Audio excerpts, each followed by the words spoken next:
Now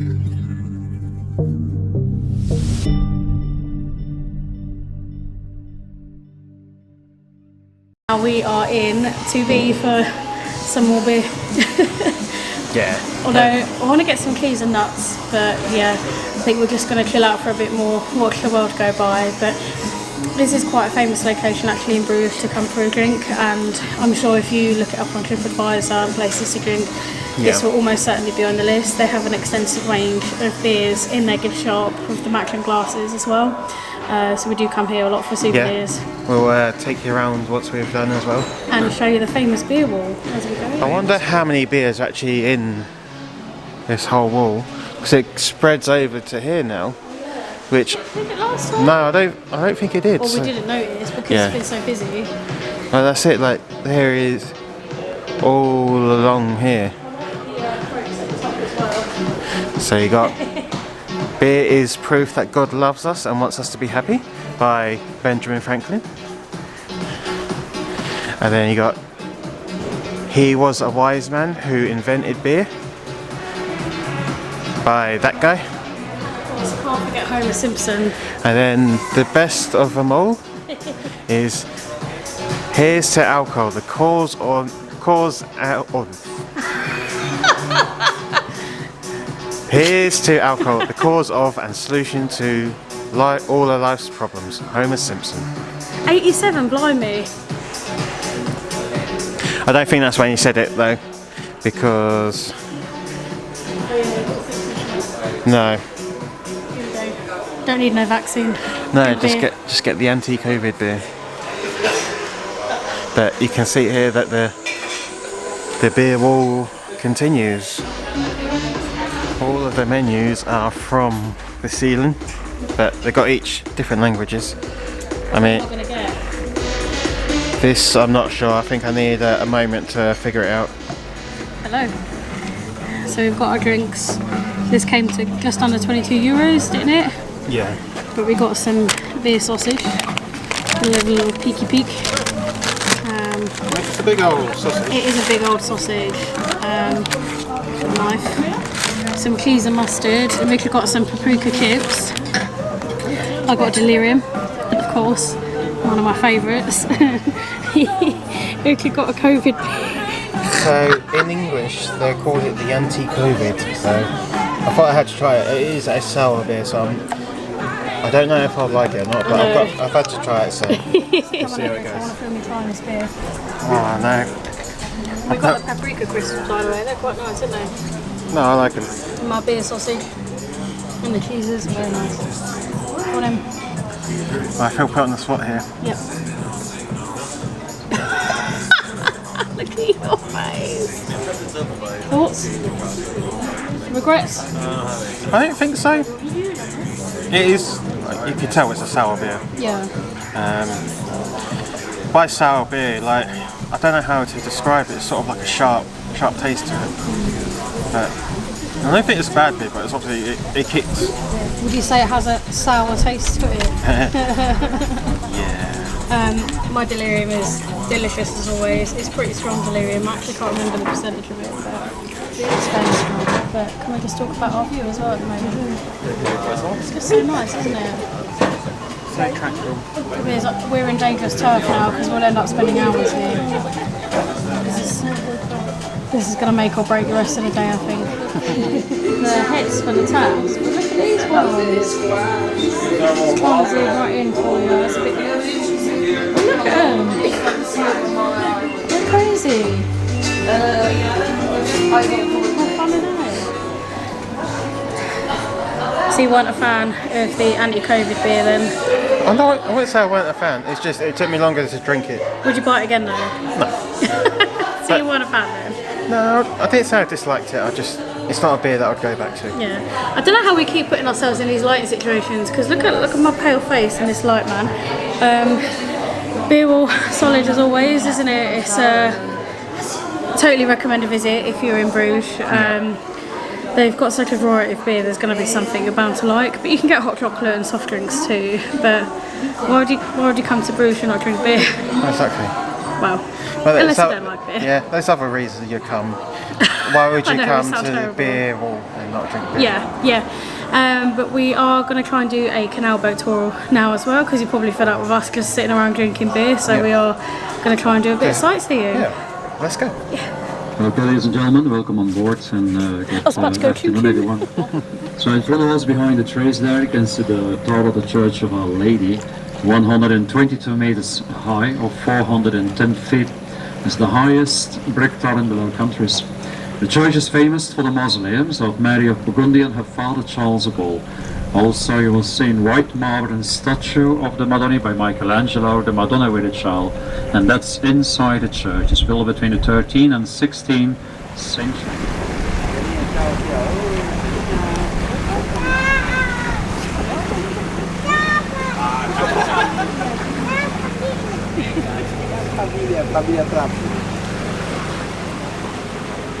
Going under our first bridge. Number 1 of 80.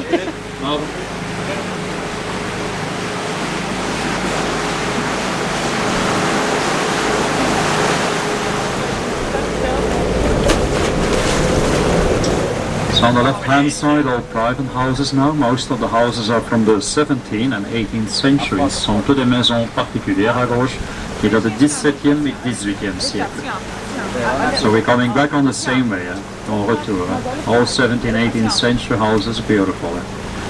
It's my brother's house, and that's my sister's house, and that's my grandpa's house, and I live in my boat. Right hand side, the museum of the brewery now, the beer museum, the Old one.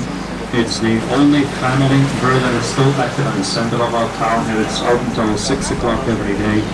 The two house brews, Bruges is hot and still the Henry can be tasted. The full Bruges and the strong Henry can be tasted. We have a lot of beers in Belgium, 1400 different beers. And that's a lot, 1400. It's going to be a long siècle. C'est la plus vieille tour de notre ville. Nous avons 21 églises ici à Bruges, 20 catholiques et une protestante. Left corner in the background, the part of the St. Saviour's Church now, that's the cathedral, dates from the 11th century. That's the oldest church in town. We have 21 churches in Bruges, 20 are Catholic and 1 is Protestant here.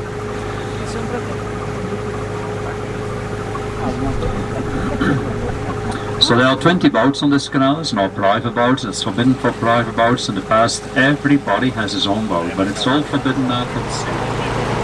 Cuidado con la tela de la cabeza, bolito.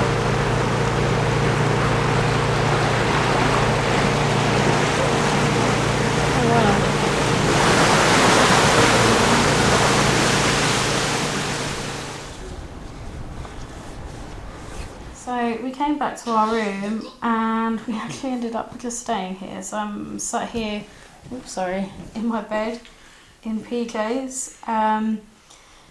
And again, we didn't really feel like going out for dinner, and also, again, we're sort of trying, I guess, budget.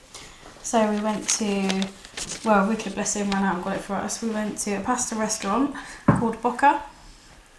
We'll include the link below, as we always do.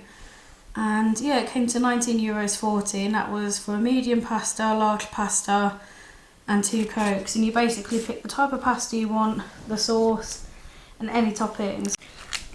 So I got a large with was a penne pasta with a cheese and ham sauce, and all of this on top is cheese. So a lot of cheese. It's really, really good. I've started eating mine already. I am very looking forward to eating this because I am starving. So I am going to finish here and eat my food. Ooh, so pumpkin truffles. Interesting. I mean, that's a really good price, isn't it? If you're coming here and you want to take some stuff home for friends and family. Yeah, it is. But we bought truffles before and they don't always get eaten because truffles are a very acquired taste. Yeah. No, I'm not overly keen myself. Oh, they look interesting. Miffins or chocolate pencil? I like the chocolate Oh, pencils. look. A horse or the chickens. Oh, I love the chickens. Okay, they're really cool. I know you can get a box of chocolate dinosaurs. asparagus.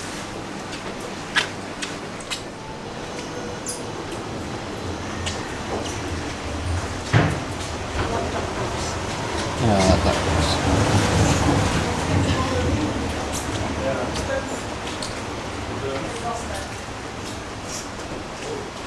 They got handmade Coca-Cola. Oh, that's cool. It's a bit nippy, isn't it? Very cold, yeah. It's a very dull morning, but in some ways I don't mind it because it's such a beautiful place. Even when it's kind of grizzly, in some ways it can like accentuate how nice the buildings are. Do you know what I mean? No, I get it. It sort of stand out more. Yeah. But when we was on the canal boats yesterday, I'm sure you saw there was plenty of swans, and I actually have a little story. I've got it on my phone because, you know, I don't want to get it wrong, but there is a folklore tale that from the 15th century, there was the Emperor of Bruges, he was from Austria, I think he was a bit of a tyrant and he wasn't a very good person, so there was a revolt against him and his, I guess, manservant, I suppose, I don't know, his advisor, were going to be prosecuted, and I think they were going to be executed as well. And the emperor had left a curse on Bruges that they're always going to have swans, so they're always going to have to look after these swans, and basically the swans would be a burden on Bruges. But naturally they're not that. Like they look great on the lake, so I'm sure the people of Bruges don't find the swans too much of a burden. No. And in the UK they're a protected animal as well, but I just thought it was really interesting, and I'm going to get the name up because apparently the name of his advisor, his surname was Lankels, which means long neck. I think it's in Dutch. So again, long neck swans. I just thought that was fun. Like when we were looking at Bruges facts, that sort of stood out to me. And you do notice there are quite a lot of swans here. I mean, not this morning. They know better than to be out in this rain. No, and I think we should get out of this rain. Okay, but I hope you enjoyed my little story anyway. Yeah, I like Ellie's story time. Hello. Hello. It is sometime later. Quite a bit of time later, to be fair. It's February. Mistakes were made. I mean, where do we even start? We lost the footage at the end of Bruges. A few things have happened over the last few months. COVID got a bit rife again over Christmas. But let's start with Bruges first of all, eh? We've tried to cast our memories back. Yeah, it was 3-4 months ago, so it's remembering what we actually did and how much we spent, but yes, luckily I wrote it all down on my phone. But let's recap on Bruges anyway. I love Bruges. I think it's one of our favourites, isn't it? Yeah, I agree. Just because I guess it's like a soft spot for us now because we've been so often. Yeah. It's a familiar place, so we just keep going and we'll just do the same things. But because we haven't done everything, we can go and do something that's new and still have a good experience. Yeah, I think one of my goals is to do the Belfry. I think it's like 300 odd steps. I'm sure we said in the vlogs themselves how many steps it was, but realistically I'm fat, so it's going to be hard work. But we're working towards it, aren't we? Exactly. Yeah, we will do it eventually when we go back. But I think mistakes are made in the trip anyway. As with our Disney vlogs, like it was a pretty last minute decision to add on Bruges, so we ended up spending more money than probably we would have done if we'd have planned in advance. Yeah, I think because we already set our sights on doing these things, we were just at the mercy of the companies really, so we paid well over the odds of what we would normally, hence why our prices are higher than what you can get. Yeah, so speaking of prices, we spent, to be fair, spending money wasn't that bad. No. We spent, I would say it's about 162 euros, and a breakdown of that is the potato bar was about 32, pasta was 20, the canal, apologies I have written it down, was 20, the museum was 33 euros, but then you do get free tokens to have tested drinks, which you've seen, and even though the glasses look small, the beer is strong, so I think that was absolutely worth the money. Definitely. And it was only an upcharge of not even a few euros. I can't remember offhand, but obviously it was about 16 something each, and I think it was 10 or 11 euros just to do the museum, so if you're a fan of beer, you might as well pay the upcharge and get a few drinks. The Beerwall we spent about 20 euros, so again that's pretty good for us. Usually we spend a lot more. Yeah. Waffles cost about 10 euros. The pub we only spent €7, and that was just a small bar the evening we'd got there. And then I think we probably, and this is maybe a high guesstimate, we spent about €20 on chocolate. And again, we actually spend considerably more when we bring beer and chocolate back. But as we'd just come from Paris. Yeah, I think we were on a quite tight budget, so obviously we spent a lot less than, like we said, we usually do. So, but well, we say that we spent less there, but more to go there.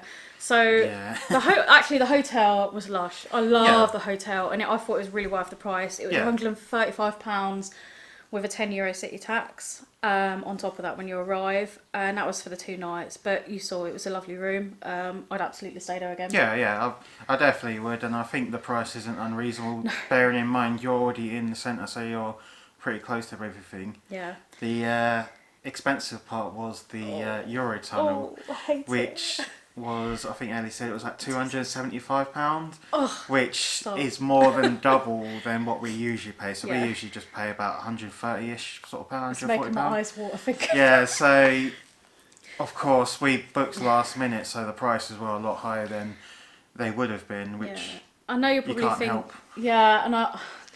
It was last minute again, but I think when you weigh up the fact that we went to Disneyland Paris as well, so we didn't just spend £275 to go to Bruges for 2 nights, because we absolutely would not have done that. No. But because we did Paris as well, it just is what it is, because we booked the trip. I think we booked Paris literally a week before, didn't we? Because you just didn't know where things were with COVID. That's it. It was waiting for the restrictions to change, and we didn't want to book it and then have to cancel last minute or lose money. It's just a massive pain in the arse, isn't it, like travel at the moment? And another thing to consider as well is we were quite, well, I say fortunate, we were supposed to be going to Greece when we did the cruise, Paris and Bruges anyway, so we had the money from that and just lifted and shifted. I think normally we would have planned in advance. It does pay to book last minute sometimes, but not, I don't think during COVID, maybe not, because everything is so uncertain. And as soon as they say yes you can go, they up the prices. No. But you can get good deals. But we're definitely planners, aren't we? We would have done our research if it was a budget holiday, and I guess the restrictions weren't in place, then we would have planned in advance. Yeah. But that takes us on to our next point. Yes. We were going to do a book the next trip as a mystery trip. Well, it was your trip, wasn't it? Yeah, we did actually film it, and like Ellie said, we lost the footage. But it turns out that it never happened in the first place because of the restrictions anyway. So I won a coin toss, and then I booked to go to Lisbon as a secret. I thought it was Germany. He told me it was Germany.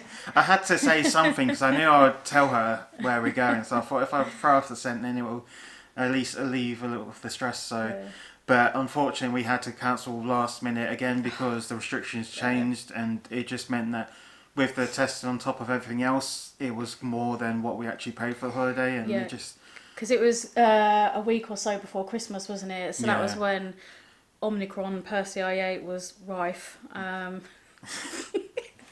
If you drama reference. So yeah, it just wasn't feasible. No, so in the end, we've decided Ellie will pick this time. However, and by the time you're watching this vlog, we'll actually be going in about 2 days. So I got really excited. So there's a lot of places I was looking. I use Skyscanner a lot to compare flight prices. Even TripAdvisor sort of upping their game in terms of hotel and flight comparison now. So you can get an insight to what am I trying to say? An insight to different prices on different websites. So I was looking at a few places, and I booked it. I decided to book it on the 31st of Jan. I just went on a whim. There was a couple of things that I did wrong. I booked, because Richard got the account with hotels.com, and we had a voucher to use. We'll go into more pricing when we're there, because it's not really relevant here. But yeah, so I used the voucher, and I realised I went to his email address. I was like, Richard, don't check your emails. Do not check your emails. And then I was so excited the fact that I booked it, and I was talking about it, and I didn't give that much away until I said, but I got the hotel for a really good price. Yeah. We're going to a 4-star hotel, and it's really cheap. And then what did you say? Prague. Yeah, we're going to Prague. Yeah, but there was a limited number of places we could have went anyway, but I know Prague is really cheap for their hotels out there. They're like good quality hotels for really cheap prices, so I sort of guessed. So I'm really looking forward to it though, because we're going out for my birthday. So I'm really excited, and we'll go into more pricing as I said, like when we're there. But I think we've done really good at pricing this up. And I guess to give a bit of insight for you as well, as it stands, I know now currently, I think it was from the 11th of February, wasn't it? You don't have to test to come back into the UK, which is great for us, or the 2-day testing rather. So it saves us money. But not only that, when we were looking, some of the countries I was looking at, I think it's changed for Austria and Portugal now. But really the main contenders was Budapest or Prague. And Prague, you can enter without vaccinating if you've had your 3rd booster, which we have. If you're double vaccinated, you still have to do a PCR to enter the country. With Budapest, from what I recall, you don't have to test. Again, is that because you got your booster, or you didn't have to test at all, did you? Something like that, yeah. I can't remember the exact rules. I knew we could go in because we've had our vaccines. I can't remember if it's 2nd, 3rd, or tested.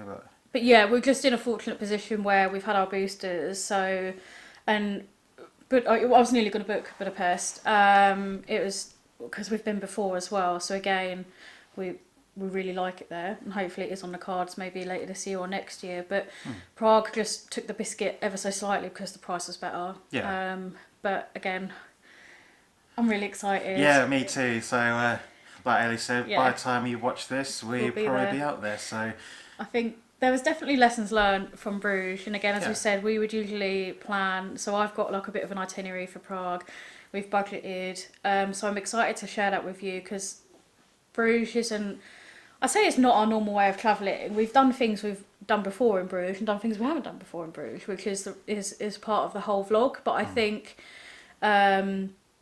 generally what we want to try and show is how we budget and how we plan our trips as well. Maybe that didn't come across very well, so we're trying to improve in that element. But you learn as you go on. So exactly, mistakes are made. Footage is gone, and we're now in February. So I think on that note, we're gonna sign off here. Yes. And hopefully we'll see you next time. Yes. See you in Prague. See you in Prague. Bye. Bye.